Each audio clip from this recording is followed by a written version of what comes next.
twisted, being deprived, being oppressed, even confused.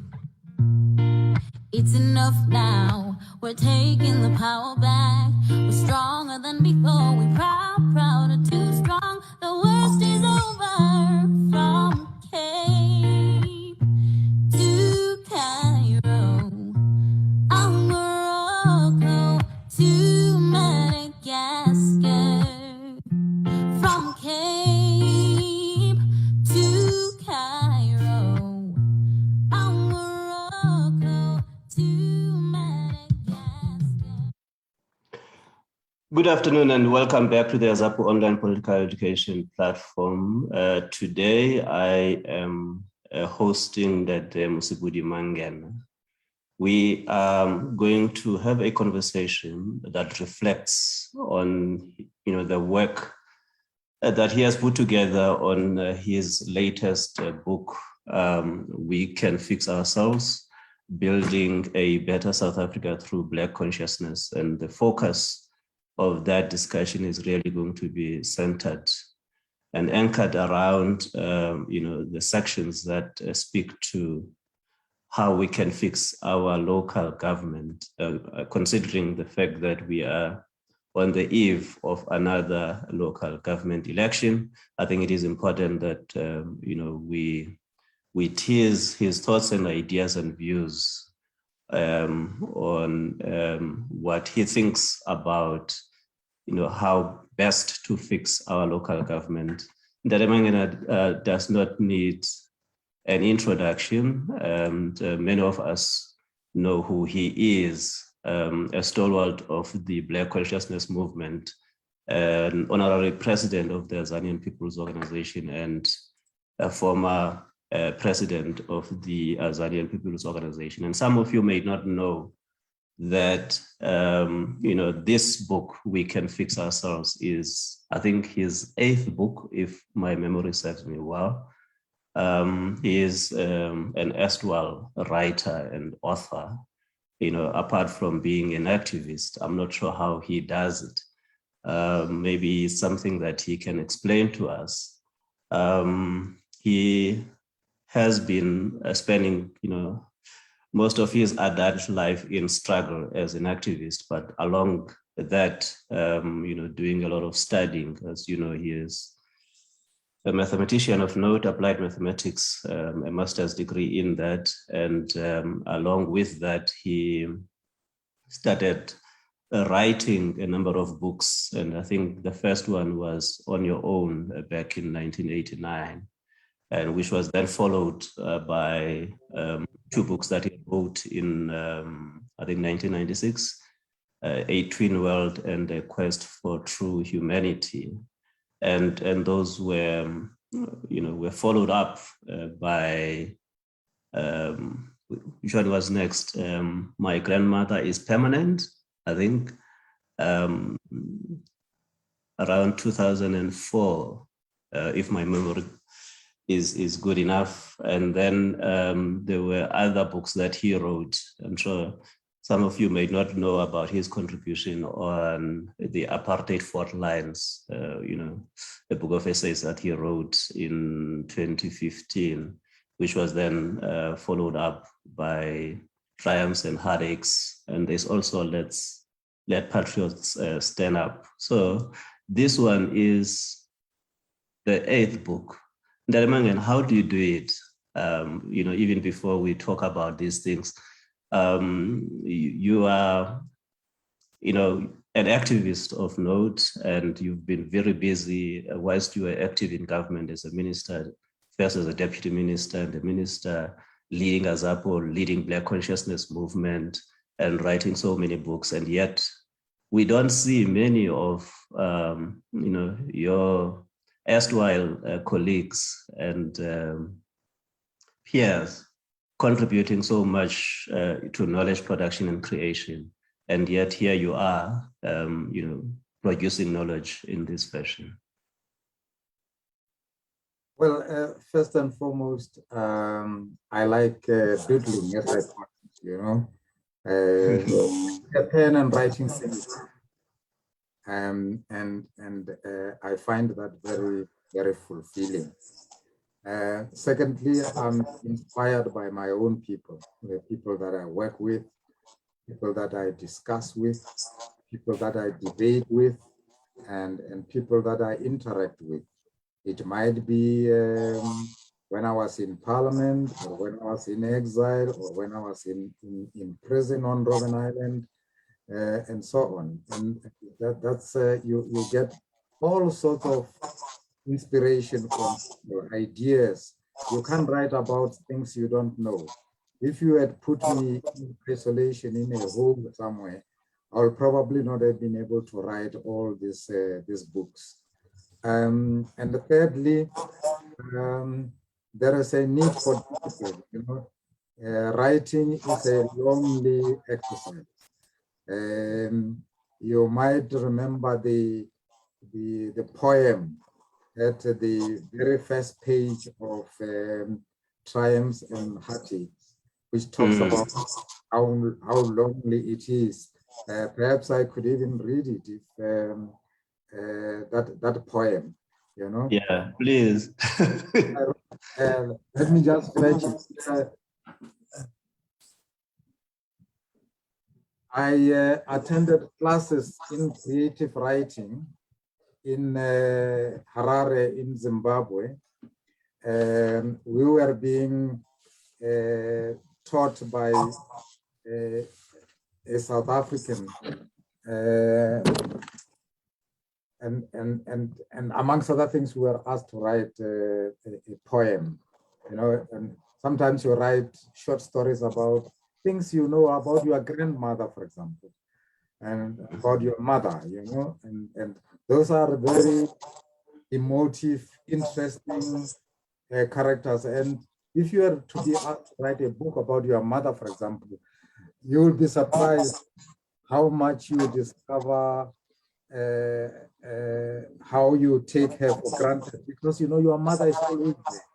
She has been there, yeah, from the beginning, and it seems as though she goes nowhere, and she's almost somebody who is fixed. But the poem reads like this, and the title is Learning to Write.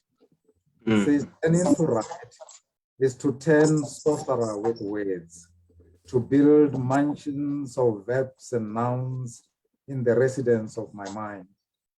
Learning to write is to wallow in ideas of good and evil, to create and destroy, to ensnare others in webs of ecstasy or boredom. Learning to write is to invite the loneliness of brooding hens, a nursing that knows no day or night, to court the pain and joy of a messy birth on paper.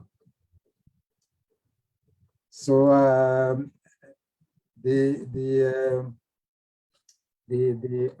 tutor, our trainer, liked the poem very much, and I kind of kept it.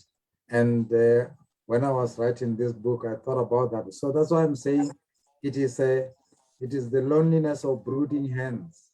So you've got to be able to accept loneliness. Lock yourself in a room away from your family and so on, and the family learn to leave you alone when you are writing, so that you might be able to complete what you are doing. So that's how it is done. But it's quite interesting that there are lots of books in all of you. If only you can just sit down and write them. It's really quite interesting that is that you offer loneliness as a reprieve, so that people can produce knowledge, and yet what is contained in those books is an experience that speaks to and about all of us. And it's a reflection of the connections and the interactions of people in society and of things with people in society. And it's quite revealing, because for you to be able to put together that body of work, you wouldn't have been able to do so without a conscious observation of, the interactions of people and things in society, isn't it? Yeah, when we were students in the South African student organization, SASO, we got involved in community development programs. And some of us went into places like Winterfeld or Phoenix, which is now in the news for all the wrong reasons, and Dimbaza. And I'm one of those that went to Winterfeld. It is amazing how ordinary people, you think you know theoretically, but when you interact with ordinary people, how much they teach you about life, about the issues of struggle, how they experience oppression, for example. And you have never thought about it. You theorize so much. You talk about Karl Marx, you talk about Mao, and so on. And you go to ordinary people, the kind of things that they teach you, provided that you open your mind to be taught by them. They know a lot. And to write and read and calculate, as we thought we were going to teach them to read, write, and calculate, but they know a thing or two that if you are open-minded, you will be able to learn quite a lot, and that then becomes material for books and things like that. So you grow all the time as you interact with people. For example, I might be quite mature in age, but when I interact with young people today, they teach me things that I never thought of before, and so on. So it's you learn from people, of course, from books as well, but mainly from interaction with other people. And from whence the old connection of the praxis of theory and practice. Which is why, I mean, I don't know if people do know that you have been recognized, with honorary doctorates by many universities, and largely because of the contribution that you have made to, development of knowledge and just development of society. Vaal University of Technology, Stellenbosch University, UKZN, Venda University, they all, bestowed upon you honorary doctorates for science, and then there was University of South Africa, which also honored you with the honorary doctorate on, due to your contribution on mathematical knowledge and science advancement. It is quite interesting. And yet, if you look at all your contributions in the books that I have cited, they are really about development of society, and they're about advancement of struggle, and about really connecting people together to advance their cause in the liberation of in their own liberation from the oppression of society, basically. And we look at the recent book that you've written, We Can Fix Ourselves. And you then wonder, you shouldn't even wonder, what inspired it. It is really about the care that you have for people, for Black people in particular, and the need to rid society of oppression, I suppose. What really inspired you to write this book?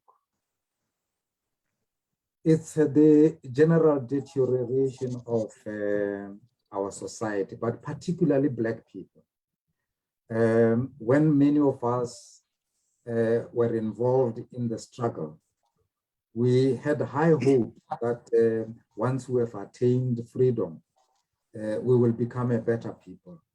Black people will advance in education, they will advance in healing one another, they will get more land, and that they will live in better houses, and that we will treat one another better, and we will respect our worth as human beings, and the development of human resources will be enhanced. The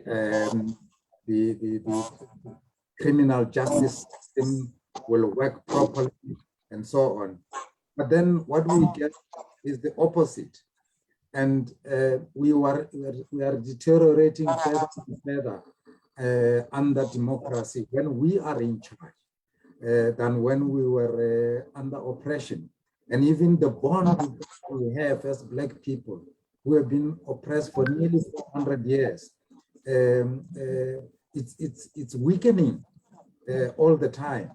And I thought that this is some kind of contradiction, because one had thought that things will go in the opposite direction. But instead we are becoming poorer and poorer, more and more unequal, and unemployment is growing all the time. Cruelty towards one another is growing. And I thought that the problem lies in colonial mentality, in the fact that we hate ourselves, and that although a lot of things are in our favor, a lot of factors are in our favor, especially the fact that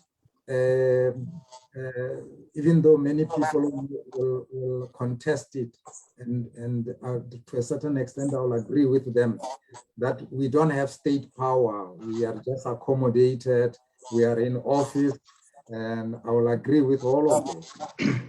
But the point is that as a result of our struggle, we have overcome political oppression by the racist regime, by the minority. We now are in parliament, we make laws, we control the budget in this country, which is quite huge. It goes into trillions. And yet, we will not use it to assist Black people.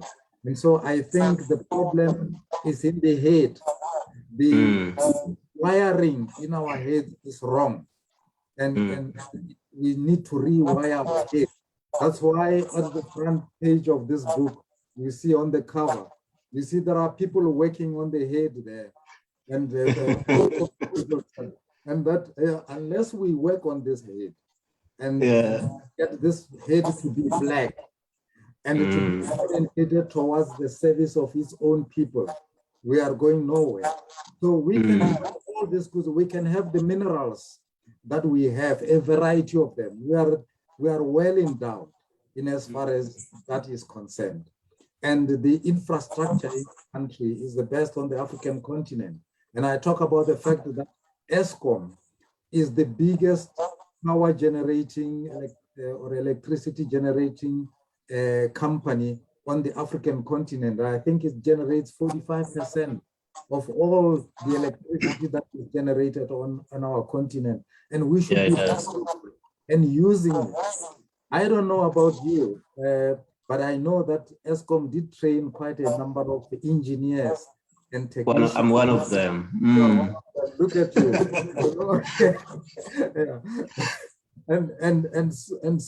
and managers as well, and chartered accountants and people like that. But now today is on its knees, and it's under our watch that it has happened. And if we didn't have this problem of wrong wiring in our heads, we should be embracing ESCOM and saying to ourselves, how do we use this entity to advance the interests of Black people, take them out of poverty, make sure that it lubricates economic activity, economic development, the resources where our people are. Now we have these things about Izinyoka, people in Soweto not paying illegal connections, and people not paying for the electricity that it's generating. But because it is because we don't have a sense that it belongs to us. The same with us. We are the people who should be using it to commute from home to work in comfort and cheaply at that. Instead, we run it into the ground.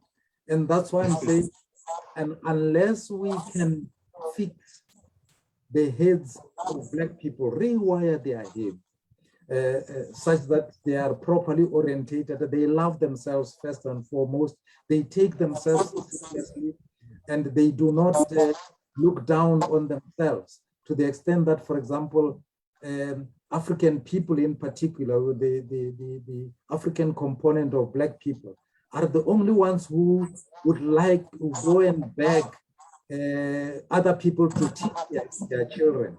And I could ask you, tell you now, there is no other population group in this country that will take their children away from themselves to be taught by others. Mm. Mm. And yeah, and so we are the only ones who are doing that. So that's why I'm saying that. So we don't believe we can teach our children, but by sending them away, we are transmitting the idea to them that their uncles and their mothers and their fathers are not good enough, and they subliminally grow up thinking that their race is not good enough for any.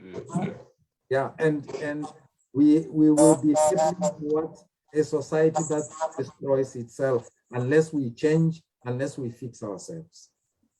Look, I mean, apartheid was like 46 years old when we ushered in the new democratic order in South Africa. So it was not that old, and yet it damaged us, so much. And the interesting observation that I have is the commitment of white people to entrenching apartheid, during that period of time.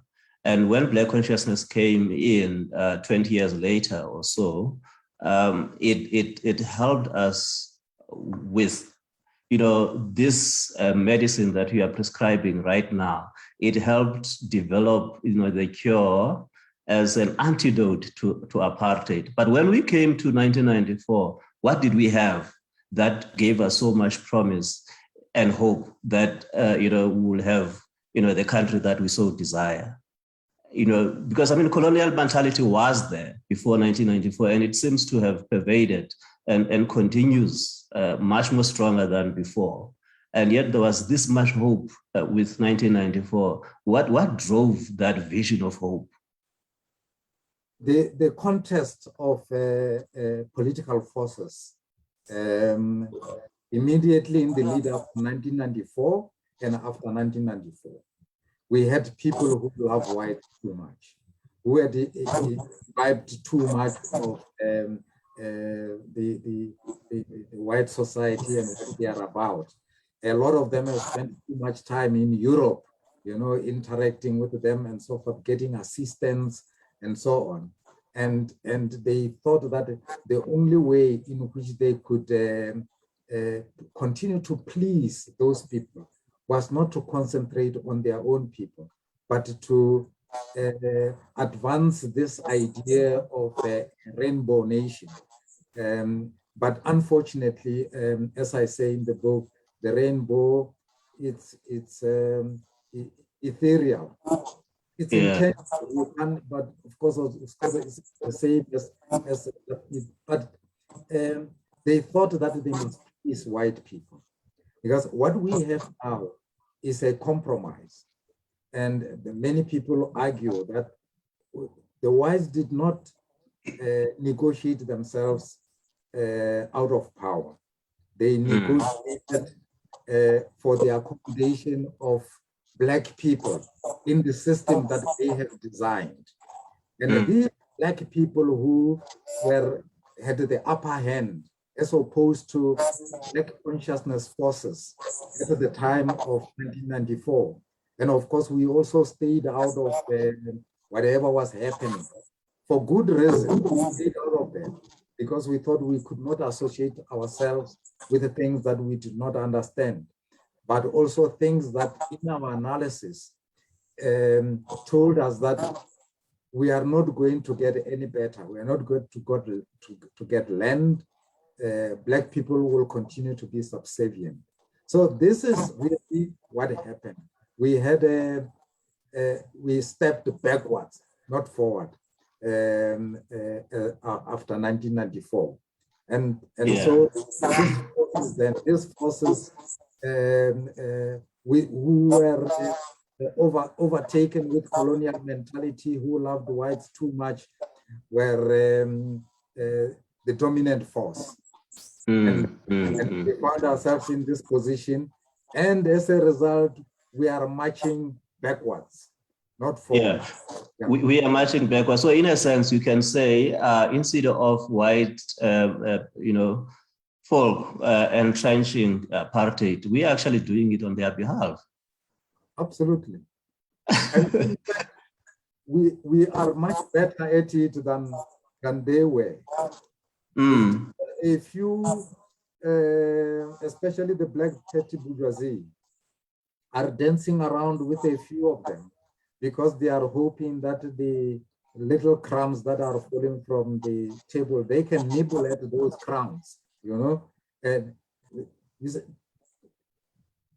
see, before 1994, the petty bourgeoisie, which was much black petty bourgeoisie, which was better placed to enjoy the things that whites enjoy, could not do so. You know, couldn't be managers of the companies. They couldn't be. They couldn't have medical aid. They couldn't manage newspapers. They couldn't take residence in the so-called formerly white areas and so on. No, so with the advent of democracy, they were able to do it. And for them, they seem to think that they have arrived.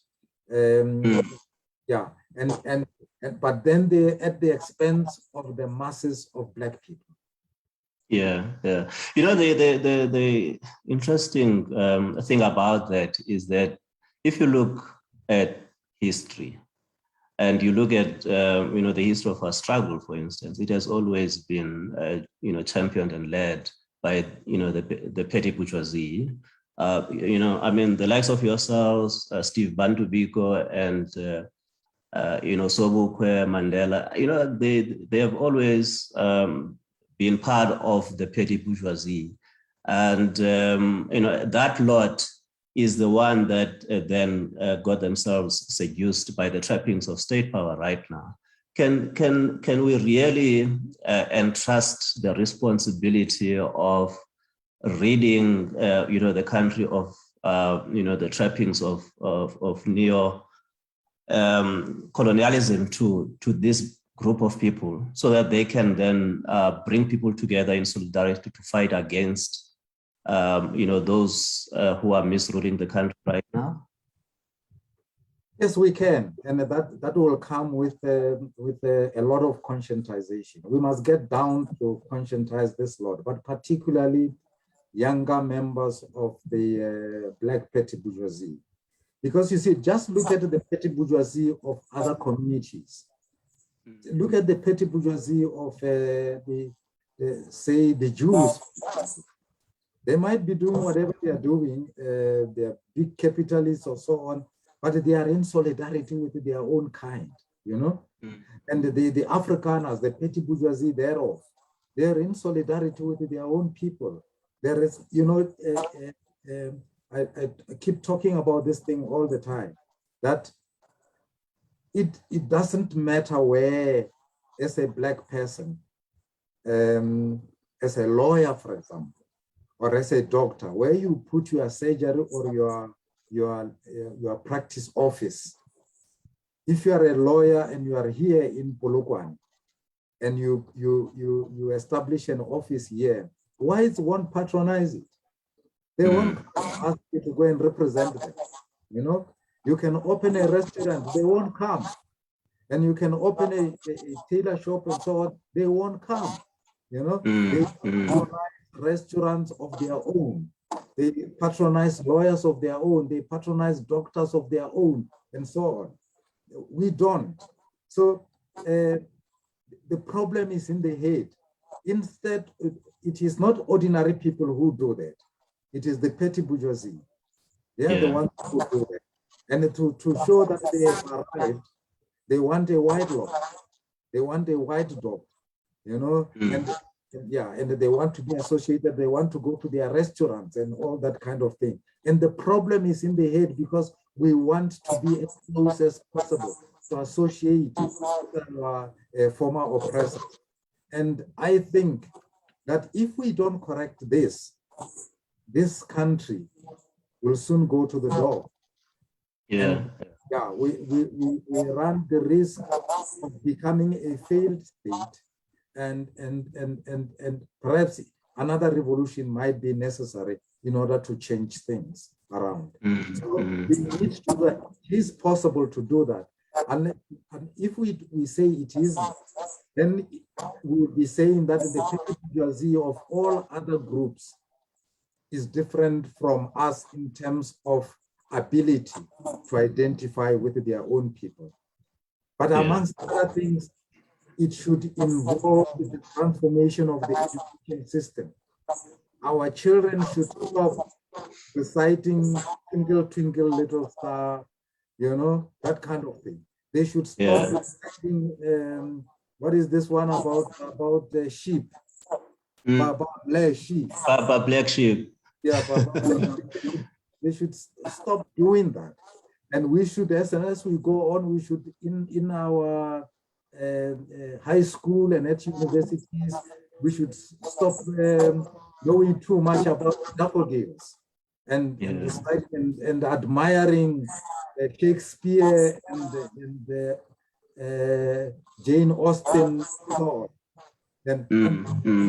Till we change that, so that we win our people away from the love they have of everything that belongs to other people, not their own, we will not win.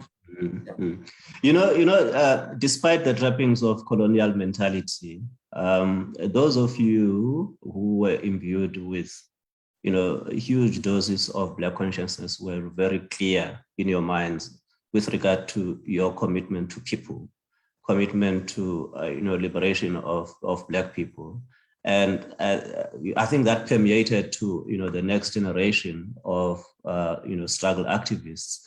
And, there was that commitment. But if you look at that period of, the next layer of activists after you, there wasn't much Black consciousness involved. But there was that commitment to the cause, that commitment to the country. And yet the manner of struggle was that of destruction, wanton destruction. I don't know, if you look at, those that are, running governance right now in the country, more especially if you look at, most of the municipalities and provinces across the country, they are that generation of people who were activists during that period of destruction. Would you be able to then say, maybe that is their frame of reference in terms of what is good for the country? That, for you to achieve anything, you have to destroy before you do anything. And it has to be me and me and me alone? No, absolutely not. And I think that basically, all the things that you are talking about are also manifestations of colonial mentality, of self-hate, of not respecting the people that look like you, that is Black people. So I don't think I'm worthy. Therefore, all Black people are not worthy. And so if I'm a teacher, I will not teach Black people, Black children, as well as I should, because they are worth nothing. I don't respect them, Yeah, so they're worth nothing. I will not dedicate myself to teaching them. So that's why even when I'm a teacher, I have this feeling of inadequacy, of inferiority. And I will take my own children and send them somewhere else to be taught by the Afrikaners, whilst I go toi, with my leg up there and swearing and lying on the tarmac and doing all sorts of things that are very undignified for Black people. So, for example, the way I have known Black teachers to be in the past, the likes of Eskia Mpahlele, the likes of Zef Mutuping and others. They were dignified people. My own teachers at the primary school, they were dignified individuals, you know, who came to school well-dressed, and they were dedicated to what they were doing for the black child. So it is possible for Black people to dedicate, themselves to alleviating their own conditions. The part I can't understand is those people who stay in the townships, live with people in the communities, and get voted into local councils by the same communities, and they remain with those communities and still cannot make sure that the streets are clean, their own streets. They cannot make sure that rubbish is collected. They cannot make sure that their own streets are properly tarred and potholes are fixed. Why is that? Can colonial mentality be as devastating to the point where people who are staying there, because these ward councillors are staying in those communities and they live with those people and they suffer the consequences of their own decisions at the council? Why is it, what is wrong with our people? Colonial mentality, if you think that they are not worth anything, this is what is suitable for Black people. This is the way of the universe. That's the way the universe is structured, according to people who are psychologically oppressed. This is what Black people deserve. I've been to your township several times, and I think when we went down to go and bury your old man, in the township there, people were dumping rubbish. Yeah. In front, and the fences had lots of plastic hanging on them, fluttering in the wind, and all sorts of things like that. You see, a pig belongs in a pigsty, and cattle belong in a kraal. That's suitable to them, So you don't expect a pig to complain and say, I want to be in a clean place like you will find in a hospital, So the pig must accept that, just as cattle must accept that they will be in a kraal. So according to the mentality of these people, Black people deserve that. That's what they are suitable for. That's the way the universe is created. So the universe is created, but they see, say for example, in the Mfuleni municipality, the town is clean, and those councillors are responsible for that area as well as Sebokeng. But in Sebokeng, sewage is flowing in the streets on a daily basis. Flowing in. When the army was deployed there, 2 years ago, to clean sewage, and largely because, as you indicate in your book, the army gave up. Yeah. It is still like that. So to them, it is okay to have the streets and the sewage system working properly in the Rieneche. To have refuse removed regularly in the Rieneche, but not so in Sebokeng, where they come from, So this is what Black people deserve. So that's why we need to fix the head. And if we don't, this will continue. Fixing the head is an ongoing process, and it's something that should continue, and it is a very slow process. It's not something that we can expect to get results, from sort of immediately.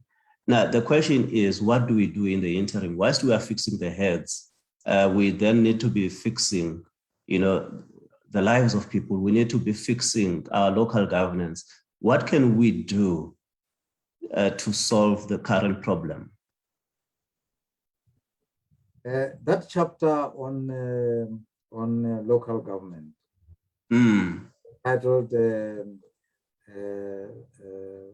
Local Government Interface. Is chapter 15. And at the top there, it quotes George Orwell, who says, a people that elect corrupt politicians, imposters, thieves, and traitors are not victims, but accomplices. So until such time that we say we don't want this, it will continue. It will continue. And so we are going into local government now. I can assure you, we are going to put people there who do not respect us and do not respect themselves. As we are going into elections, there are occurrences of people protesting that they are not getting enough, they are not getting water, that they are not getting electricity, that they are not getting housing, and so on and so. When in fact they've got the vote to change that situation as we speak presently. But they would rather, they will elect those people. And I can assure you that on the 2nd of November, they will be back in the streets, toi. That's why in chapter 15, amongst other things, I'm saying that we must introduce civic education amongst our people.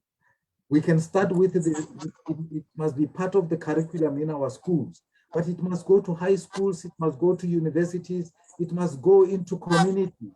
It must be something that is on our TV and so on. And those of us who are on the ground and in political organizations and civic organizations, we should be teaching this so that our people know that the power is in their hands to change their circumstances.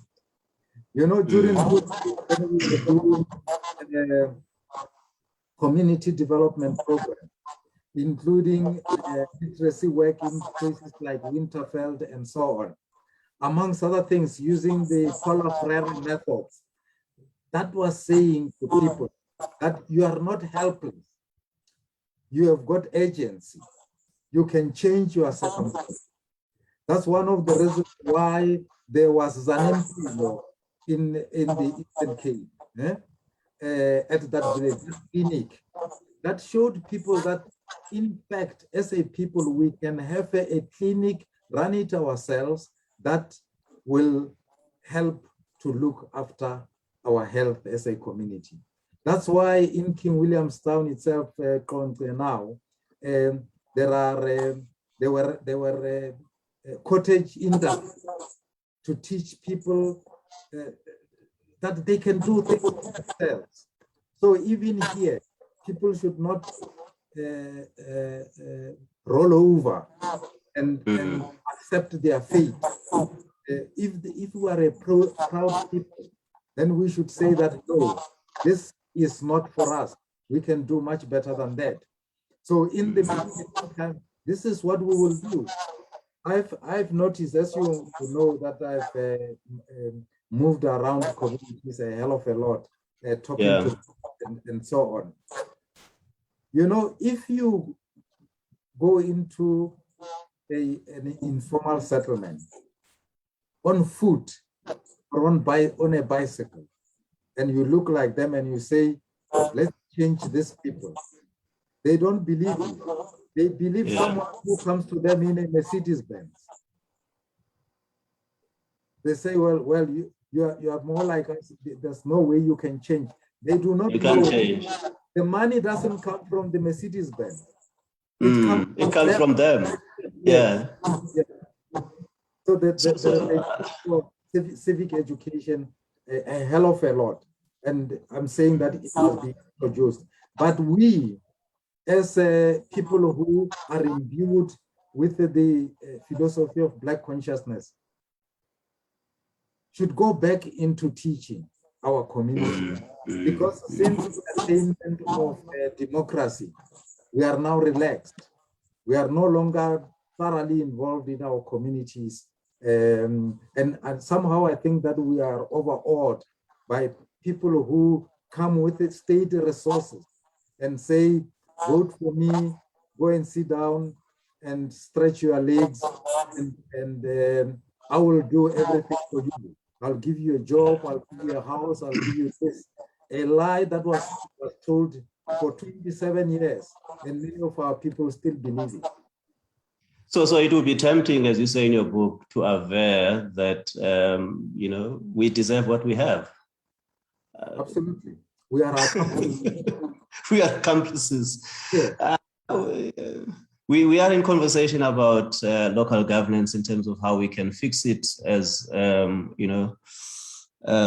in the book. We can fix ourselves. You're more than welcome to engage in this conversation with us, and you can drop your comments on the Q&A as well as on the chat, and raise your hand. I see there's a hand already. Let's see, Lipete. If you can unmute and make your contribution.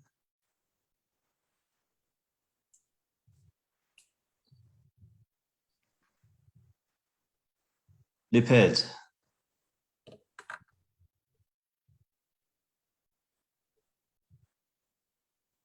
Comrade Lipete. Okay. No, he doesn't want to talk to you. Apparently, he might be having problems unmuting himself. Yeah, so if you can unmute yourself and make a contribution.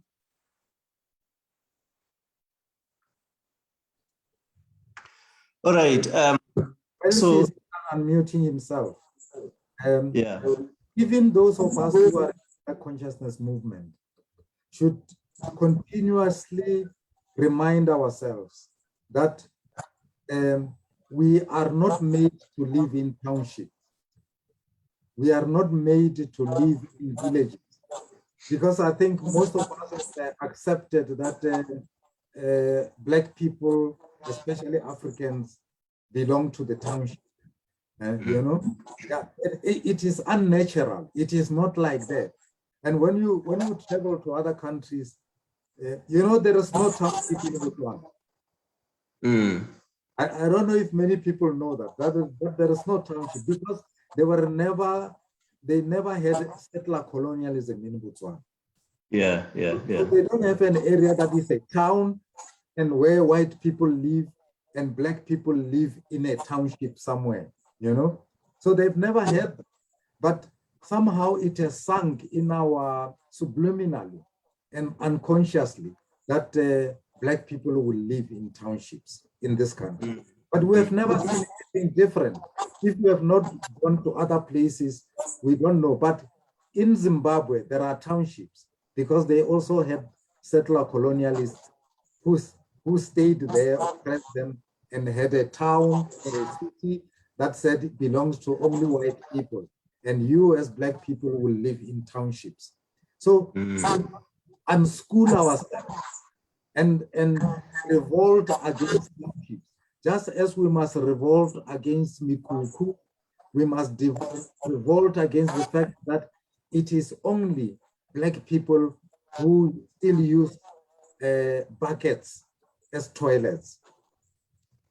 43,000 Black people still use buckets in the township. But let me say there are 43,000 bucket toilets in this country. Why do we allow that? We should revolt. It is the ultimate humiliation of Black people. But I mean, is it not because of this colonial mentality that it disables us from revolting? Because I mean, if you look at what those in government continue to do, instead of eradicating the township establishments, they just continue to extend them, but much worse than what the apartheid government did. If you look at the condition of the RDP houses that they built, as you indicate in your book, instead of building decent houses, they built small, poor quality houses for their own brothers and sisters. Why is it that Black people cannot respect themselves? We were made, and that's why there needs to be a conscious effort to get out of that. even the fact that you and I are here now, we are black, and we are talking in English, you know. Yeah, we shouldn't be talking like this. And as I say in the book, if I had written it in an African language, first of all, I will not have a publisher. Nobody publishes books in our own languages anymore. No, yeah. But we try and we don't. And during the settler colonial era, we had black writers writing in our own languages, and we had classics. But I can tell you now, you go to any bookshop, there is no Ichalalama word. You know, Korea Mushate in Limpopo, you know, by OK Makwete. It was a classic, you know, well written, wonderful, and so we don't have writers anymore. So, and even if I by luck I found a publisher, nobody will stock it. Nobody will buy it, and so on. So we have even destroyed. Under democracy, we have destroyed infrastructure for black cultural expression of any sort. So instead, we are struggling, wanting to be like our former oppressors. That we are running as fast as we can away from ourselves. So people who are running away from themselves, they can't be worth anything. So we are forever doubting ourselves, doubting our abilities, doubting our worthiness as human beings. And as long as that is the position, we will continue to move backwards, not forward. We'll continue to move forward, backwards. You know, there's a sense in which you seem to think that we can take advantage of the present establishment. Whilst we continue to wallow in the misery of the apartheid creation, we can make use of the structures that are there in the townships, in the villages, to make good of our situation by creating small economies and by ensuring that there is economic activity that can uplift the condition of life in the black townships. How do you think we can achieve that? Because we see proliferations of small shopping malls in the townships right now, and instead of people migrating to the city to buy their goods, you see mushrooming of malls within the townships. Would you see that as part of developing small business economy in the townships and villages? You know, the situation that I visited Thailand, you are amazed by the fact that you don't see a bank, Anyway, in the area in which Phuket, in the area in which I was, there's no bank, because they want to empower ordinary people. So there are cubicles, several in every street. So they give their people the opportunity to deal in foreign currency. So you want to change currency into local currency. Ordinary people, small people are doing that. And so by government legislation, by government policy, they said we will empower ordinary people to take advantage of tourism, so that they can also participate in the economy. So ordinary people are doing foreign exchange, and then there are cafes everywhere. A cafe is not a big business. Everywhere there are cafes, and then there are scooters everywhere to ferry tourists to different places. And there are massage parlors. The people who are everywhere you go, there are these. And of course, there is something of a downside, because some of them have even written no sex, please, because I think a lot of foreigners, as part of the massage, they would also ask for sex. And so they said, no, please, no. And so we'll have this. And then there are small shops everywhere to sell all sorts of trinkets and things, memorabilia, and so on. So even in our case, there is no reason why we should not take advantage of our concentration in particular places, like say Soweto as in the book, or Mtatani, huge settlements. That suppose we said that the uniforms of all the schools in Soweto must be manufactured in Soweto. The desks must be manufactured. The cleaning material must be sourced in Soweto. And so how many jobs would we create, you know? And the businesses, the butcheries and so on. And we say they should know more in those areas, so that the corner shops and so on, supported by the state, we could have our own, where, you know, we have our butcheries and so on. And I remember not so long ago in Soweto, there were butchers and general dealers and things like that that were owned by the people themselves in Soweto. And I'm saying there's a sense in which we should do that, rather than have these malls. They come there, they open their business, they mop up all the cents and take them away. Those cents and rands circulating in Soweto, they circulate there. And the football clubs in Soweto, you know, and because I say in the book also that we should have entertainment places where sports and so on, recreational facilities for football, for netball, for cricket, for whatever. And then the clubs that are based there will be able to buy their uniforms there.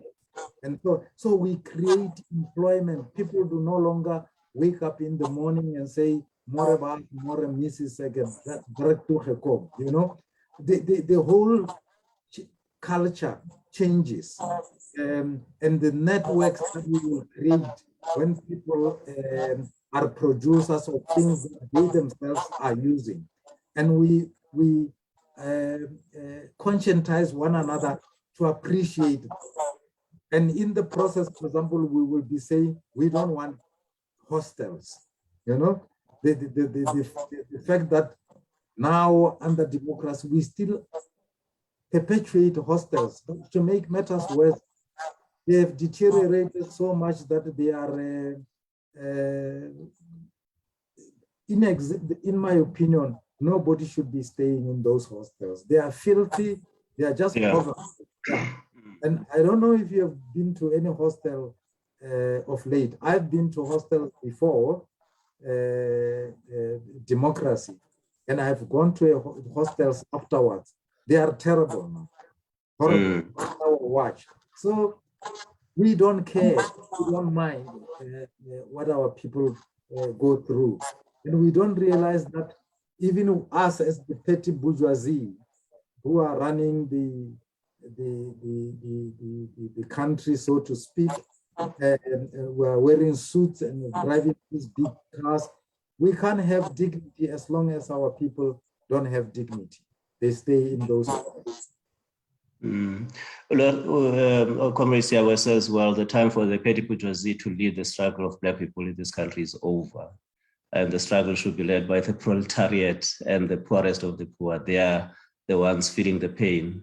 And Homo is saying, you know, the greatest challenge that we have, that we are facing as Black people, is to employ, you know, tools to resolve and challenge this colonial mentality. But how do we go about doing it? How do we ensure that Black consciousness is taught, you know, to our children and to, you know, the vast majority of our people, if it is a solution to our problem? We must demand it.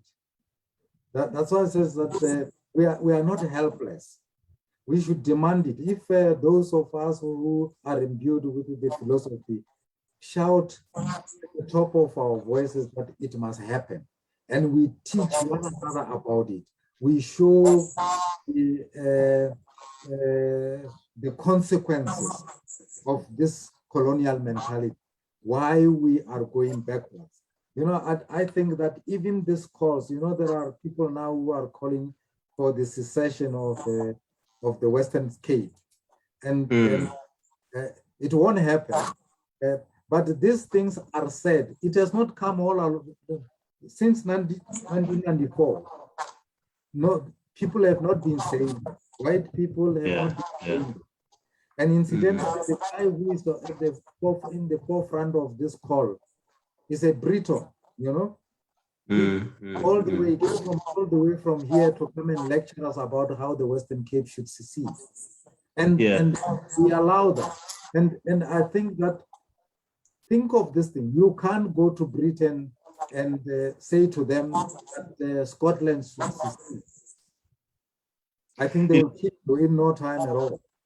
And you know, incidentally, in your book, you do speak about you know, the need for these provinces and whether it is really desirable for the country to have 10 legislatures, and perhaps it would be an ideal situation to do away with them.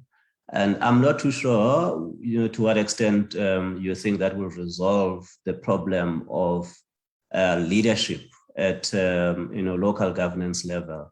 And how do you propose that you know, the destruction of provincial governance will lead to a better local government? No, to start with, I think that our government is too big in this country.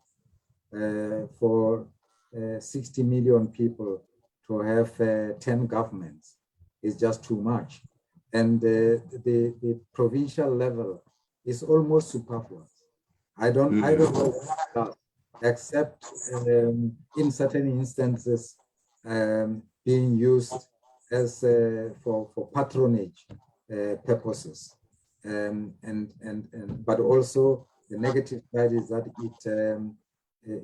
it helps this provincial passions, passions that we see in certain parts of our country. And I can assure you, probably the Western Cape is not the last. There will be others in coming years that will behave like that. But I just think that for development purposes, we need to strengthen local government, give them more responsibilities, such as clinics, such as schools. That is the physical aspect of schools, making sure schools are built, that they are looked after, that they are fenced off, that they have water and electricity and so on. But they must also become economic nodes, so that they decide on economic activities in their municipality, that they could, for example, start what are these things that are cooperatives? Cooperatives, yeah. They will administer that and so forth, and that they are responsible for housing, and they should work together with what I propose, that we should have a state housing company that will build decent houses for our people. So those municipalities will work together with this, in addition to the establishment of a bank, a bank that will afford our people loans and so on, so that they can build their houses the way they would like them, under whatever measures and conditions would have been decided upon. You know, one would be saying, look, I mean, if it was not for corruption and that, you know, the fellows entrusted with leadership of local government doing what they are supposed to do, would you still be calling for the destruction of these provincial governments? Absolutely. Because they're just taking too much resources for nothing. And instead, that money should be going to communities that for many years under settler colonialism have been denuded of development and resources and so on. And in terms of both human resources and financial resources. And so the people who are in provincial government, for example, in the civil service, should be going to local government. That expertise is to be going, and the money and others should also be going to local government, and they will look after, say, for example, the roads in their areas, housing, schools, and so on. And if it is them who are looking after their own schools, the schools of their communities, then these schools will be better looked after than when they are not, but provided, of course, they are free themselves of colonial mentality. They do not believe that their children deserve to fall into pit latrines and drown in feces. Makauta says it makes me so emotional that Black consciousness adherents have all the knowledge to change the status quo, but we are failing ourselves in the country by failing to get involved in our own communities. So there can be change. We are so guilty of negligence, laziness, and hiding behind the present situation. It all needs to start with us, our organization and structures. We need to be exemplary and preach what we talk and walk the talk. We have a big chance to fix ourselves. And she agrees that the strengthening of local government and destruction of unnecessary provincial government is a way to go. The real issue, you wanted to say something? No, I'm saying that she's scolding us. She has been around the block, and we deserve the scolding. We deserve it. To be scolded by Comrade Makauta. The big issue here is that we need to have a better local government. And how do we fix local government? That is the question that people have with all of the corruption that is in place and, doing away with provincial government and hoping that those who then descend on the local government for leadership positions, it is hoped that they will not behave in the manner in which these ones are behaving. Why do we have hope that those who are in provincial government leadership will lead better? Is it because they are better educated than those in local government? Because, there's a sense in which most of those who are ward councillors right now are, as you say in your book, teachers, and some of them don't even have the qualifications. And the same applies to those people who are leading as, what do they call themselves? The provincial MPLs, members of local government. They are as educated as those who are in local government. Why do we have the confidence that once they are there, they will provide better leadership? Only if they are conscientized, only if they are Black. There are many people who are not doing well for Black people, not because they lack the skills and the knowledge and so on, but they lack Black consciousness. They lack African humanism.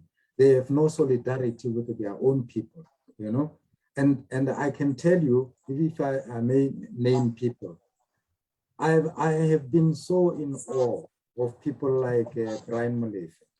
I've seen him in action, and the guy has got the skills and has got the knowledge and so on.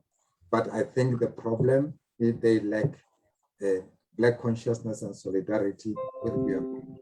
So even if we take all these people who are in national level or at provincial level and take them to the municipal level, but they still suffer from colonial mentality, we are not going to go anywhere. So we need to educate a hell of a lot. As you know, I've been in the cabinet before, and I know the issues that dealt with there. There was one time I saw the agenda of a municipal council, Hmm? I was stunned by what I found. It is the most technical area of governance I've ever seen.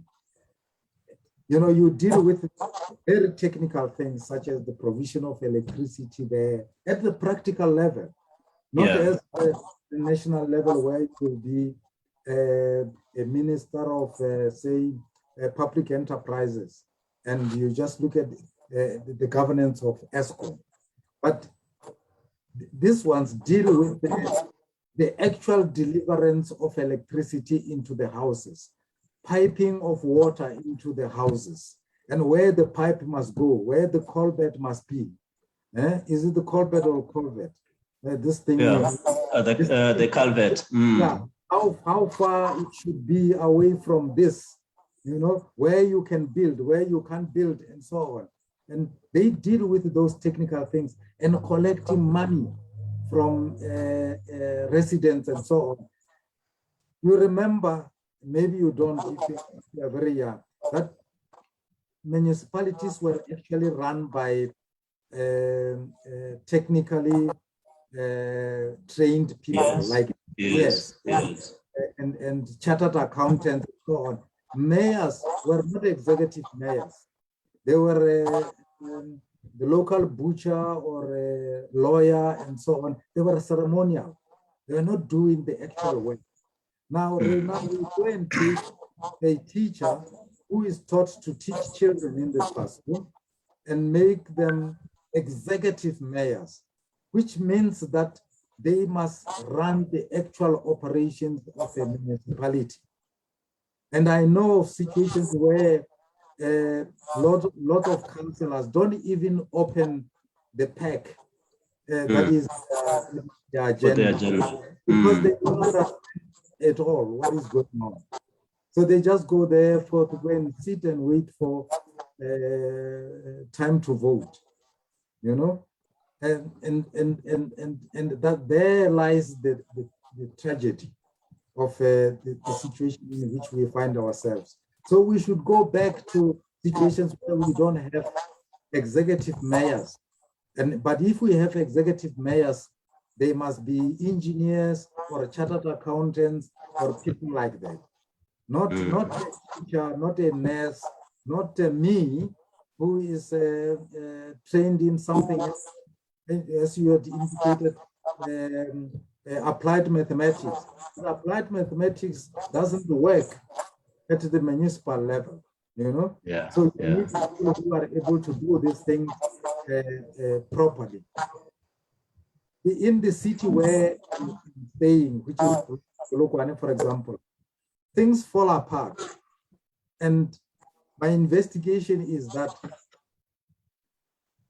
the records that are there, which have been kept, which indicate that after so many years, the pipes in this water pipes in this area should be replaced.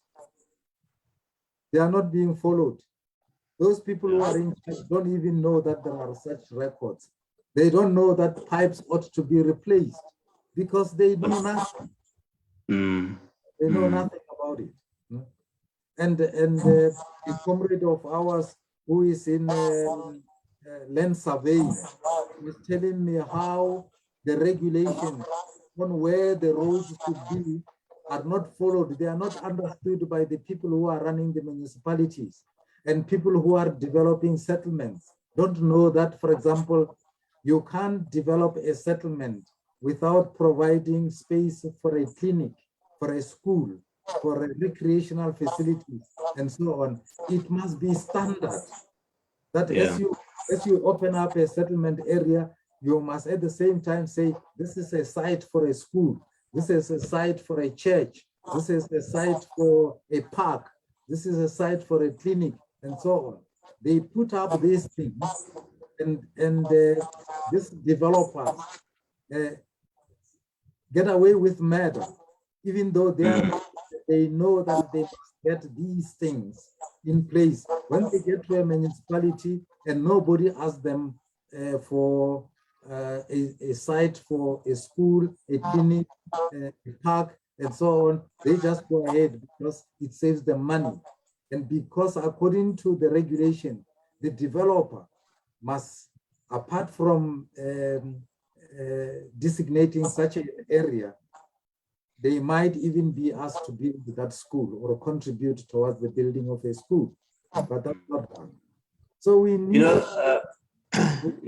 are trained to do that. One of the remedies that you are suggesting is maybe, doing or reducing a little bit on the tendering system. And, there was a time when municipalities were run by technocrats, as you suggest, and departments were led by engineers who knew what they were doing. And even the workforce that was doing the work on the ground was trained on what to do in fixing the pipes and maintaining the roads. And what you do see now is, a workforce that goes to work and wondering what it is that they do, because all of the work in the municipality is, outsourced through the tendering system. Are you saying that we should do away with the tendering system, or there must be a different mechanism of 100%. Do away with the tendering system and restrict it to only supplies where, say, a municipality will not go and manufacture pipes itself. It will not go and manufacture electricity cables and things like those, Yeah, but otherwise, municipalities must have municipal workers who do these technical things, like maintenance of streets and roads and pipes and things like that. So now it is ridiculous, Everything it goes out to tender. Even going to get pencils, or paper, we put it out to tender. Why can't people in the municipality buy paper themselves, order paper themselves? Why should that be put to tender? And whenever they are having a little workshop or something, there is a tender going out for catering. Why can't you just buy sugar and things like that? So it has gone mad, the tendering system, and we should be amongst those who are campaigning the removal of the tendering system so that people can work permanently in those jobs. And this tendering system in particular, it has done away with a lot of permanent jobs. Yeah. And permanent jobs come with benefits such as pension, medical aid, and so on. So we should campaign against this thing.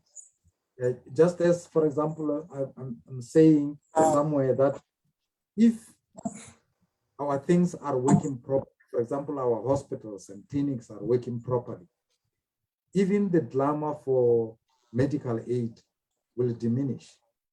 Yeah.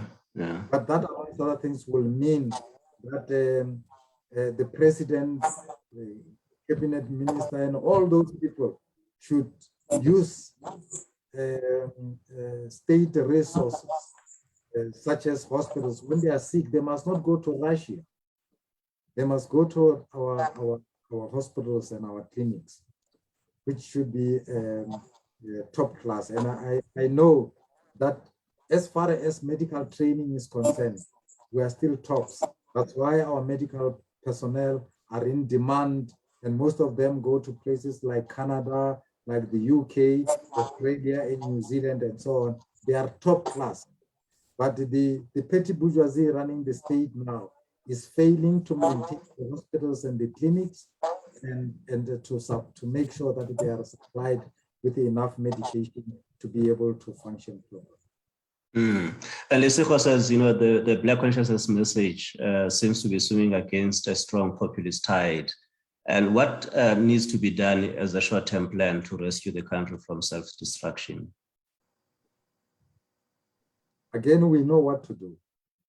And this is a Tanzanian People's Organization online political education. And we know what we are doing, which is wrong. and which has not been done before. And it is not the DNA of this movement. Mobilization, organize all the time, talking to our people all the time. And as you can see, we are declining all the time. And as I say, for some reason, the settlement has affected the petty bourgeoisie in the Black consciousness movement as well. Yeah. And what we're left with is just talking and platforms like this and elsewhere, but we are no longer having that strong connection with our people on the ground. And so that we can work with them to find the solutions. And I can assure you, if the solutions don't lie with us, they lie with the people themselves. And as I said earlier, you go to our people, they will teach you a lot that you do not know. And where, if you find, you go into communities and you find that you are still, there is still a need for you to talk in English, you should know that you have not arrived. People and you talk to them, they say, let me tell you, last weekend, Saturday, I was in Muot, that is in the Denelton area. Their biggest problem is water. And there was a panel, and I spoke in Sepedi. And everybody that stood up after to speak, they were all saying, this is the way we should listen to ourselves so that we all understand. Yeah. So because we go into the villages and we speak in English, people understand only a quarter of what we said. They are afraid to speak because they don't speak the English that we are speaking and so on. So we should be able to go there and sit and talk, and they talk to us from their hearts, the kind of things that they are happening to them and what they want, not what we want, not what we can see, but what the people themselves want in the areas they are. I can assure you, you go to them and the kind of things that they tell you that they want, and for themselves and their children. And you, in that village, you'll be surprised. They were saying the problem that kills our children are two. One, drugs, nyaupe, whatever. Number two, alcohol. Is there alcohol everywhere? And as we were meeting on that Saturday, the young people were moving around with the bottles of alcohol, of liquor in their hands and so on. And I can assure you, you go to other countries, you won't find that. Go to China, for example. You won't find people moving around with bottles of alcohol in their hands in the streets. Incidentally, as I say in the book, we are drinking too much, in this country. We drink above average, 9-point-something liters of pure alcohol per individuals per year, whereas in other, the world average is 6-point-something liters of pure alcohol. So everywhere you go, you can't build a country on alcohol. And you might have seen when alcohol was prohibited under this lockdown conditions, when the complaints, and they were much more around, buying of alcohol. when the bottle stores were going to open at 9 o'clock, people were queuing at 4 o'clock in the morning, and they were in song, happy. And at the same time, the opening of schools was being bungled, and people were not saying anything about it. Yeah. On the 1st of November, we're going, to a local government election. And, I can assure you on the 5th of November, you will be seeing people toying against those that would have been installed as, councillors in those local municipalities. And you say in your, I think, last chapter of the book, you speak about constructing the future. How best can we construct the future of our people? You quote quite liberally from Barack Obama on his change. Speech, where he says, change will not come if we wait for some other person or some other time. We are the ones we've been waiting for. We are the change that we seek. Do you really think that the only way in which we can change our circumstances is through, people themselves? Absolutely. And Barack is right. And I also quote Sobukwe there. I quote Steve Biko there in their contrasting messages. And Mandela, in his own way, I don't think he's in the black consciousness mode. But what he said was that he hopes that this country will not be the skunk of the world as it used to be.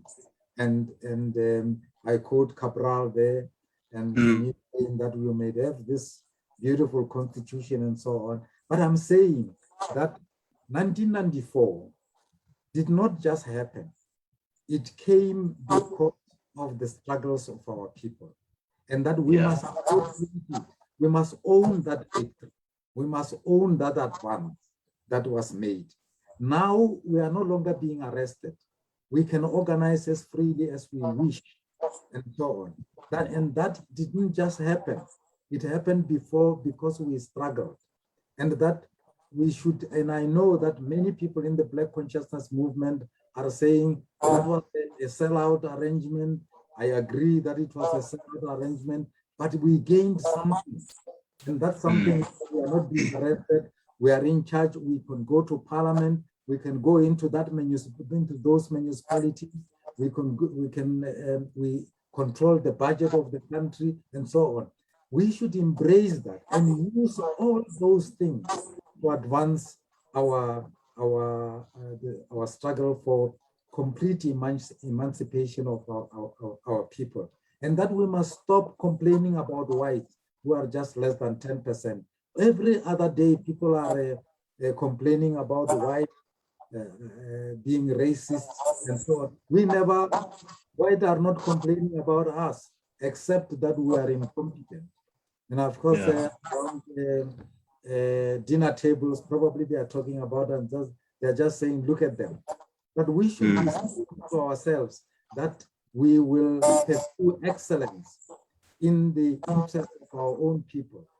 Have people who are as gifted as Steve Biko was, as gifted as Mangoliso Sobukwe was, and they were powerhouses of competence and knowledge and so on, but they devoted all that to the betterment of their own people. And that this is what we should do. And we should stop complaining about white, because what it means is that we don't believe in our own agency. We don't believe we can change things ourselves. What can we do? These people do this, these people do the other thing, and so on and so on. Why don't we take the destiny of our people in our own hands and move forward? What stops us except colonial mentality, slave mentality, inferiority complex, the belief that we can't do anything? We are victims of other people. Yeah. We can fix ourselves is effectively recasting Black consciousness and providing solutions to the present. It basically analyzes society in the now and provides solutions on how Black consciousness can resolve issues that affect Black people on their day-to-day basis.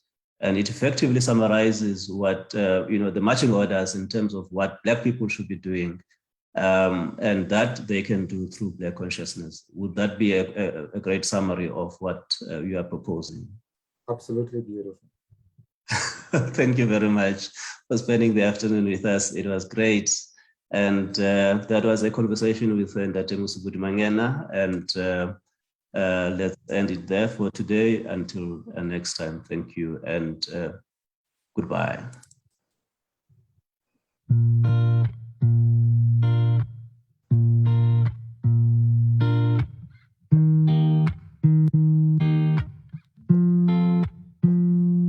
Ooh, yeah, yeah. Oh, yeah. Listen, the struggle was not red. I experienced it, being deprived, being oppressed, even confused. It's enough now. We're taking the power back. We're stronger than before. We're proud, prouder to